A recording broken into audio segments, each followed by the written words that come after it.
বদর যুদ্ধ শেষ হয়েছে বেশি দিন হয়নি। মক্কার মুশরিক বাহিনী শোচনীয় পরাজয় বরণ করেছে। এমন পরাজয়ের কথা তারা কল্পনাও করেনি। এতে তাদের বড় বড় নেতা নিহত হয়েছে এবং অনেকেই মুসলমানদের হাতে বন্দী হয়েছে। তারা ফিরেছে একেবারে নিঃস্ব হয়ে, কোনোমতে প্রাণ নিয়ে পালিয়ে এসেছে। এখন মক্কার ঘরে ঘরে শোকের মাতম চলছে। কেউ কেউ প্রতিশোধ নিতে মরিয়া হয়ে উঠেছে। তাদের মধ্যে উমাইর ইবনে ওয়াহাব, যিনি কুরাইশদের মধ্যে জঘন্য প্রকৃতির দুষ্কৃতিকারী নেতা, ইসলামের চরম দুশমন। সব নেতারই কিছু যোগ্যতা থাকে, উমাইরেরও ছিল। তার অনুমান শক্তি ছিল মারাত্মক প্রখর। বিরাট কাফেলা দেখেই লোকসংখ্যা বলে দিতে পারত। এই অনুমান প্রায় সঠিক হতো। বদরেও মুশরিকরা তাকে কাজে লাগিয়েছিল। মুসলিমদের সৈন্য সংখ্যা সঠিক বললেও সেটি তাদের কোনো উপকার করেনি। সে বলেছিল, মুসলিমদের সৈন্য সংখ্যা ৩০০-র মতো হবে, এর কিছু কম বা বেশি। কি আশ্চর্য অনুধাবন ক্ষমতা! এই ক্ষমতা দিয়ে সে এখনো নবীকে চিনতে পারেনি। এজন্য ঐশী অনুকম্পা লাগে। এর কোনো লক্ষণও তার মধ্যে দেখা যাচ্ছিল না। উমাইরের ঘরে মন টিকছে না, অস্থির লাগছে। সকাল হতেই কাবা চত্বরের দিকে গেল। চিন্তা করেছে তাওয়াফ করবে, এরপর দেবদেবীকে সিজদা করবে। মনে যদি একটু স্বস্তি আসে। কিছুতেই মন ভালো করা যাচ্ছে না। দুঃখ ভারাক্রান্ত হয়ে আছে। সে ছেলের কথা ভাবছে। তার ছেলে ওয়াহাব এখন মুসলমানদের হাতে বন্দী। এই কষ্ট তার অন্তরকে চূর্ণ বিচূর্ণ করে ফেলছে। এখন কেবল মোহাম্মদকে হত্যা করতে পারলেই এই বিপদ থেকে উদ্ধার পাওয়া সম্ভব। কাবা চত্বরে মানুষজন তেমন নেই। দূর থেকে সাফওয়ানকে দেখা গেল। সে হাতিমের নিচে বসে আছে। উমাইর সাফওয়ানের পাশে গিয়ে বসল। দুজনের চোখে মুখেই চরম হতাশা। উমাইরই প্রথম কথা বলল। সে বদর যুদ্ধে নিহতদের মর্মান্তিক পরিণতির কথা বর্ণনা করল। তখন সাফওয়ান বলল, আল্লাহর কসম, এদের নিহত হওয়ার পর আমাদের বেঁচে থাকার কোনো সার্থকতা নেই। উমাইর তাকে বলল, তুমি ঠিকই বলেছ। আল্লাহর কসম, যদি আমার উপর এমন ঋণের বোঝা না থাকতো যা পরিশোধ করার কোনো ব্যবস্থা আমার নেই, আর যদি আমার সন্তানাদি না থাকতো, আমার অবর্তমানে যাদের ধ্বংস হয়ে যাওয়ার আশঙ্কা আছে, তবে আমি এখনই গিয়ে মুহাম্মদকে হত্যা করতাম। এছাড়াও আমার ছেলে তাদের কাছে বন্দী। এই কথা শোনার পর সাফওয়ান যেন জাদুর কাঠি পেয়ে গেল। এরকম সুযোগ হাতছাড়া করা ঠিক না। টাকা খরচ করা সহজ, তবে প্রাণ বিসর্জন দেওয়া কঠিন। মুহাম্মদকে সে নিজেও হত্যা করতে চায়। এখন তাকে হত্যা করতে যাওয়া মানেই নিজের প্রাণ বিসর্জন দেওয়া। সাফওয়ান তখনই দ্রুত বলে উঠল, তোমার ঋণের দায়িত্ব আমার। তোমার পক্ষ থেকে আমি তা পরিশোধ করব। তোমার সন্তানরা আমার সন্তানদের সঙ্গে থাকবে। যতদিন তারা বেঁচে থাকবে আমি তাদের দেখাশোনা করব। সাফওয়ানের আশ্বাসে উমাইরের মনে আশা জাগল। মুহাম্মদকে হত্যা করা সহজ নয়। এতে যদি তার প্রাণও যায়, তবুও তার আফসোস থাকবে না। তার দুশ্চিন্তার কারণ ছিল পরিবারের ভরণ পোষণ আর ঋণের বোঝা। সাফওয়ান যখন এই দায়িত্ব নিচ্ছে, তখন আর চিন্তা নেই। এজন্য উমাইর বলল, তাহলে বিষয়টি আমার আর তোমার মধ্যেই সীমাবদ্ধ থাক। তুমি কি করতে চাচ্ছ আর আমিই বা কি সিদ্ধান্ত নিয়েছি, এ ব্যাপারে কাউকেই কিছু বলবে না। সাফওয়ান তার কথায় রাজি হলো। দুজনের কথাবার্তা চূড়ান্ত হয়ে গেছে। উমাইর আর দেরি করতে চাচ্ছে না। তখনই তারা সেখান থেকে উঠে পৃথক হয়ে গেল এবং এর পরিণতি দেখার আশায় থাকল। সাফওয়ান অনেকটা নিশ্চিন্তে বাড়ি ফিরলেও উমাইরের সেই সুযোগ নেই। তার কাজ অনেক কঠিন। মনে উত্তেজনা কাজ করছে। প্রাণ নিয়ে ফিরতে পারবে কিনা সে তা জানে না। আপাতত সে ভয়ভীতিকে পাত্তা দিতে চায় না। বাড়িতে গিয়েই সে সফরের প্রস্তুতি শুরু করলো। নিজের তরবারিতে বিষ মাখিয়ে ধার দিতে লাগলো। এই তরবারি তার সম্বল। বাহ্যিকভাবে সে ছেলেকে উদ্ধার করতে যাচ্ছে, আর সুযোগ বুঝে মুহাম্মদকে গুপ্ত হত্যায় মেতে উঠবে। এই নিয়ত করে সে মদিনার পথে বেরিয়ে পড়ল। সময় মতোই উমাইর মদিনায় গিয়ে পৌঁছল। পথে তাকে কোনো বিপদে পড়তে হয়নি। সে সরাসরি মসজিদে নববীর কাছে এসে থামল। বাইরে উঠ রেখে সে মসজিদে প্রবেশ করল। সে চিন্তা করল, মুহাম্মদকে এখানেই পেয়ে যাওয়ার কথা। দূর থেকে হযরত ওমর রাদিয়াল্লাহু আনহু উমাইরকে দেখলেন। তার দূরদর্শিতার তুলনা ছিল না। তিনি উমাইরের হাঁটার ভঙ্গি দেখেই বিপদ আঁচ করে ফেললেন। তিনি বলে উঠলেন, এই যে সেই কুকুরটি, আল্লাহর দুশমন উমাইর। সে কোনো অসৎ উদ্দেশ্য ছাড়া এখানে আসেনি। সেই তো আমাদের মাঝে ফ্যাসাদ সৃষ্টি করেছিল এবং বদর যুদ্ধে আমাদের সৈন্য সংখ্যা অনুমান করে শত্রুদের জানিয়ে দিয়েছিল।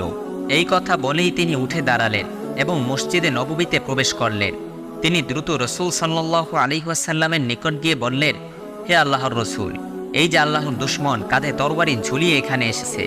রসূল সাল্লাল্লাহু আলাইহি ওয়াসাল্লাম বললেন, তাকে আমার কাছে নিয়ে আসো। নবীজির এই সম্মতিতে ওমর রাদিয়াল্লাহু আনহু খুবই অবাক হলেন। তিনি এটি আশা করেননি।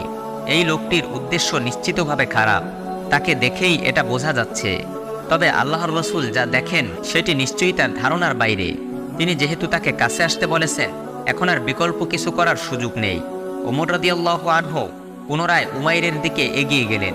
তিনি উমাইরের ঝুলন্ত তরবারি তার ঘাড়ের সাথে চেপে রেখে বুকের কাপড় জড়িয়ে ধরলেন এবং সাথী আনসারদের বললেন, তোমরা রসুল সাল্লাল্লাহু আলাইহি ওয়াসাল্লামের কাছে গিয়ে বসো এবং এই দুরাচারের ব্যাপারে সতর্ক থাকবে, কেননা একে বিশ্বাস করা যায় না।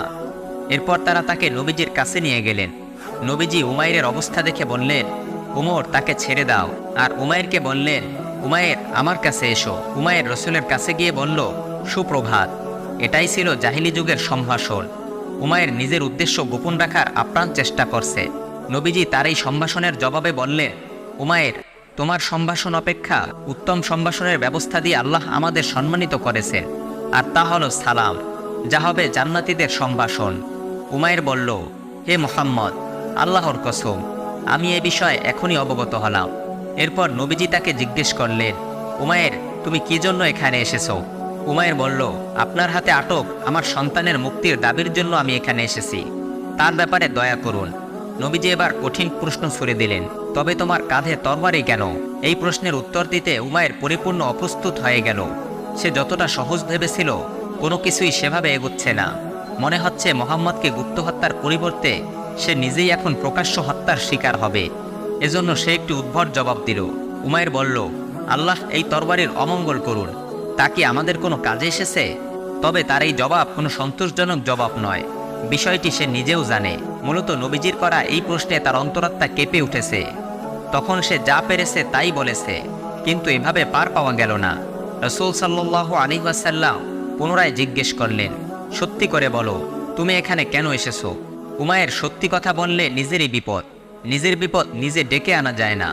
মদিনায় আসার আগে মৃত্যু ভয়কে এড়িয়ে যেতে পারলেও এখন পরিস্থিতি ভিন্ন। অকারণে সে মরতেও চাচ্ছে না। উমাইর কোনো মতে বলল, আমি আমার সন্তানের মুক্তির জন্যই এসেছি, এছাড়া অন্য কোনো উদ্দেশ্য নিয়ে আমি আসিনি।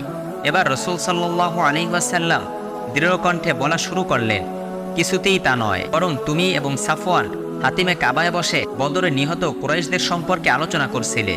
তুমি না বলেছিলে, আমার যদি ঋণের বোঝা এবং সন্তানের ভরণ পোষণের দায়িত্ব না থাকতো, তবে আমি অবশ্যই বেরিয়ে গিয়ে মোহাম্মদকে হত্যা করতাম। তখন সাফওয়ান তোমার ঋণ ও সন্তানদের দায়িত্ব এই শর্তে গ্রহণ করেছে যে তুমি আমাকে হত্যা করবে। ভেবে দেখো, আল্লাহ তোমার এবং তোমার উদ্দেশ্যের মাঝে অন্তরায় হয়ে আছেন। এই কথা শোনার পর উমাইরের মাথায় যেন আকাশ ভেঙে পড়ল। এটি কিভাবে সম্ভব? মক্কার আলোচনা তার কানে এলো কিভাবে? তাও আবার হুবহু একই রকম। এটি দুনিয়ার কারো কাজ নয়। তার মনে তোলপাড় শুরু হলো। আত্মসমর্পণ না করা পর্যন্ত এই তোলপাড় থামল না। সে বলে উঠল, আমি সাক্ষ্য দিচ্ছি আপনি আল্লাহর রসুল। ইয়া রাসূলুল্লাহ, আপনি আকাশের ওইসব সংবাদ আমাদের শোনাতেন এবং আপনার উপর যে সকল ওহী অবতীর্ণ হতো আমরা তা সবই অবিশ্বাস করতাম। আর এই বিষয়টি আমি এবং সাফওয়ান ব্যতীত অন্য কেউ জানে না। সুতরাং আল্লাহর কসম, আমি নিঃসন্দেহে বলতে পারি, এই সংবাদ আপনাকে আল্লাহ ছাড়া আর কেউ জানায়নি। সকল প্রশংসা ওই আল্লাহর, যিনি আমাকে ইসলামের পথ দেখালেন এবং এই স্থানে নিয়ে এলেন। আমি সাক্ষ্য দিচ্ছি আল্লাহ ছাড়া কোনো মাবুদ নেই এবং মুহাম্মদ তার রাসূল। সকল সাহাবায়ে কেরাম এই ঘটনা দেখে বিস্মিত হলেন। তারা রাসূল সাল্লাল্লাহু আলাইহি ওয়াসাল্লামের মুজিজা স্বচক্ষে দেখলেন। সবচেয়ে বেশি অবাক হলেন ওমর রাদিয়াল্লাহু আনহু। মানুষকে হত্যা করা হয়তো সহজ, কিন্তু উমাইরের মতো লোকদের অন্তরে সত্যকে প্রথিত করে দেওয়া অনেক কঠিন কাজ। নবীজির কাছ থেকে তারা এই শিক্ষাকেই আঁকড়ে ধরলেন। একজন মুসলমানের জীবন এমন হওয়া উচিত যেন তাকে হত্যা করতে আসা শত্রুও তার সান্নিধ্য থেকে কিছু হলেও উপকৃত হতে পারে এবং ফিরে যাওয়ার আগে সে যেন ভিন্ন মানুষে পরিণত হয়। হযরত উমাইর রাদিয়াল্লাহু আনহু ইসলাম গ্রহণ করার পরে মক্কায় ফিরে যান। রাত দিন মক্কার অলিতে গলিতে দাওয়াত দিতে থাকেন।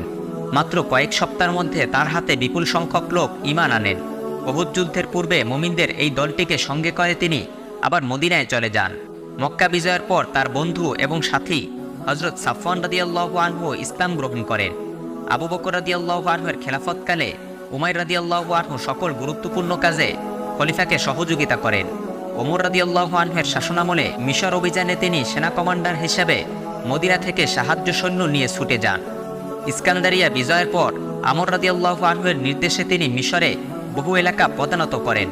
ওমর রাদিয়াল্লাহু আনহুর খেলাফতের শেষের দিকে তিনি ইন্তেকাল করেন। ইন্না লিল্লাহি ওয়া ইন্না ইলাইহি রাজিউন। প্রিয় সুধী, আজ এ পর্যন্তই। সাহাবায়ে কেরামের ইসলাম গ্রহণের মর্মান্তিক ঘটনাগুলি জানতে আমাদের পরবর্তী ভিডিওগুলো দেখার বিশেষ অনুরোধ রইল। আমাদের চ্যানেলে নতুন হয়ে থাকলে সাবস্ক্রাইব করুন। ভিডিওটি ভালো লাগলে লাইক, কমেন্ট ও শেয়ার করে অন্যদের দেখার সুযোগ করে দিন। আসসালামু আলাইকুম ওয়া রাহমাতুল্লাহ।